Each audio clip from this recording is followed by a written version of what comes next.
एक सुंदरपुर नामक जंगल था। जंगल में रानू और मोनू नामक दो चिड़िया रहती थीं।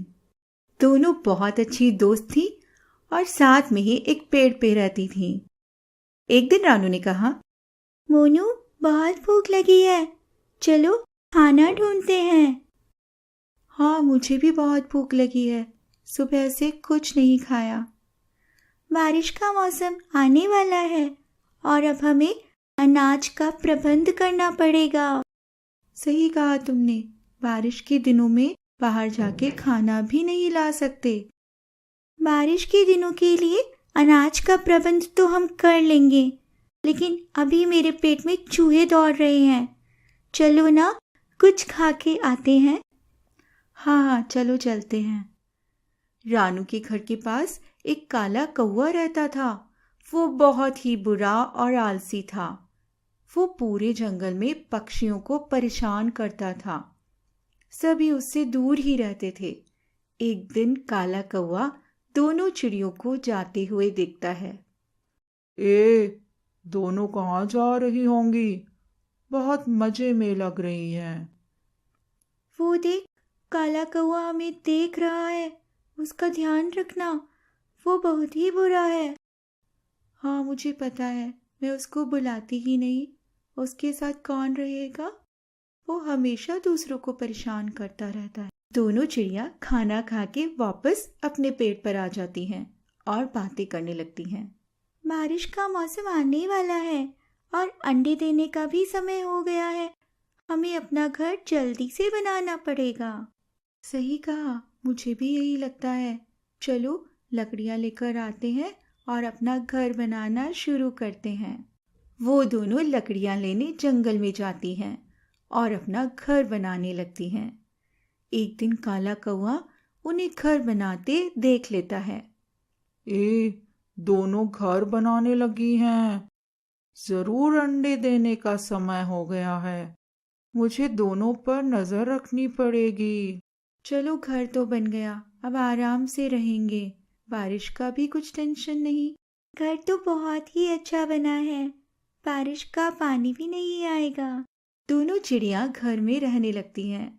कुछ दिनों बाद दोनों चिड़िया अपने अंडे देती हैं। मोनू, हमें हमारे अंडे का ख्याल रखना पड़ेगा।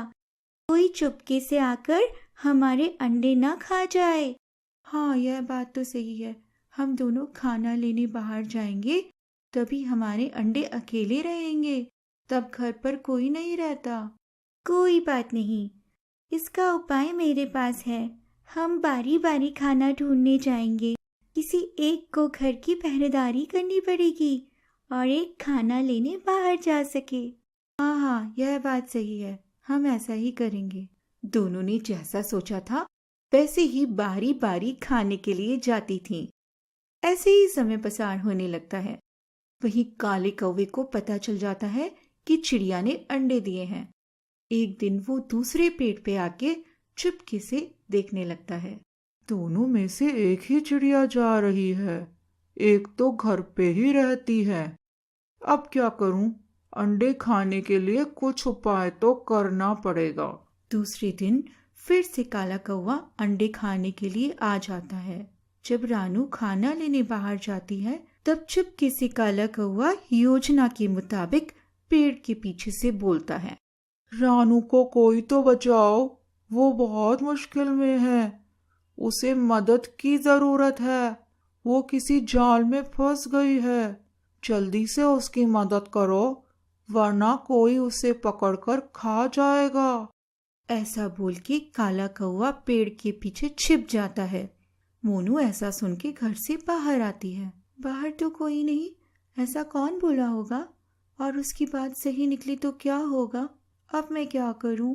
रानू मुसीबत में होगी। मुझे जल्दी जाना पड़ेगा। थोड़ी ही देर में मदद करके वापस आ जाऊंगी। ऐसा सोच के रानू की मदद के लिए मोनू चली जाती है। काले कौवे को यही चाहिए था। वो जैसे ही मोनू जाती है, पीछे से आकर सारे अंडे खा जाता है और चला जाता। रानू खाना खा के वापस आ जाती है और देखने लगती है कि घर पे तो कोई नहीं है। हे भगवान, मोनू कहाँ गई होगी और हमारे अंडे भी नहीं है। क्या हुआ होगा यहाँ पे? रानू आसपास देखने लगती है। बहुत ढूंढने पर भी मोनू और अंडे दोनों नहीं मिलते। रानू उदास होके बैठ जाती है और रोने लगती है। वहीं दूसरी ओर मोनू को भी रानू नहीं मिलती। रानू तो कहीं नहीं है, मुझे घर वापस जाना चाहिए, वहां घर पे अंडे अकेले हैं। मोनू जल्दी से उठ के घर वापस आती है तो देखती है कि रानू तो घर पे आ गई है और बहुत रो रही है। तुम यहाँ कैसे आ गई? तुम तो जंगल में फंस गई थी ना? किसने कहा मैं मुसीबत में थी? मुझे तो कुछ नहीं हुआ है। तुम घर छोड़ के कहाँ गई थी? और हमारे अंडे कहाँ आ गए? जल्दी बताओ। मोनू जो हुआ था वो सब कुछ बताती है और रोने लगती है। रानू और मोनू समझ जाती हैं कि किसी ने जानबूझकर ऐसा किया और अंडे खाकर चला गया। जिसने ऐसे किया है उसको छोड़ेंगे नहीं, सबक सिखाएंगे। दूसरी बार ऐसा करने की सोचे तक नहीं। ऐसे में दोनों सोच रही थी कि हमारे अंडे कौन खा गया होगा। तभी रानू की नजर घर पर पड़ती है। उसने देखा काले रंग का पंख पड़ा हुआ था। मोनू, ये पंख तो काले कौवे का है, और जब मैं घर आ रही थी तो रास्ते में काले कौवे को देखा था। जरूर हमारे अंडे उस कपटी काले कौवे ने खाए हैं। हमें उसे सबक सिखाना पड़ेगा। हम काले कौवे को कैसे सबक सिखाएंगे? वो हमसे ज्यादा ताकतवर है। मेरे पास एक योजना है, बस तुम देखती जाओ हम कैसे काले कौवे को सबक सिखाते हैं। योजना के मुताबिक दोनों चिड़िया काले कौवे के बगल वाले पेड़ पर बैठकर काले कौवे को सुनाई दे इस तरह बातें करने लगती हैं। हमारे अंडे तो कोई खा गया, लेकिन हमारे दूसरे अंडे के बारे में किसी को पता नहीं चलने देंगे। हाँ हाँ, सही कहा तुमने। तुम धीरे बोलो, कोई सुन लेगा। इस बार हम अपने अंडे का बहुत ख्याल रखेंगे। ये सब काले कौवे को सुनाकर दोनों चिड़िया वहां से उड़ जाती हैं।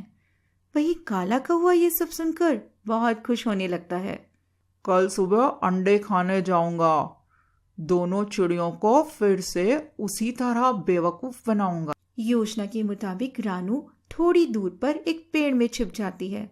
जैसे ही काला कौवा आकर रानू मुसीबत में है ऐसा कहता है, सुन के मोनू योजना अनुसार उड़ के रानू के पास चली जाती है। मोनू को जाते देखकर काला कौवा कहता है, घर पे कोई नहीं है, दोनों चिड़िया मूर्ख हैं। जल्दी से अंडे खाकर चला जाता हूँ, फिर से किसी को पता भी नहीं चलेगा। जैसे ही काला कौवा अंडे खाता है, ये क्या हो गया? मेरी चोंच तो टूट गई और मैं चिपक गया हूँ। उड़ क्यों नहीं पा रहा हूँ? हे भगवान, ये क्या हो गया? दोनों चिड़िया आ जाती हैं।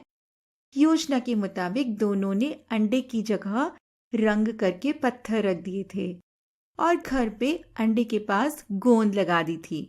जैसे ही कौवा खाने के लिए आए तो चिपक जाए और पकड़ा जाए। काले कौवे को दोनों चिड़िया पकड़ लेती हैं और उसे सबक सिखाती हैं। सभी पक्षी मिलकर काले कौवे को जंगल से बाहर निकाल देते हैं। दोनों चिड़िया की चतुराई से सभी पक्षी खुश हो जाते हैं और शाबाशी देते हैं। फिर से खुशहाली आ जाती है जंगल में।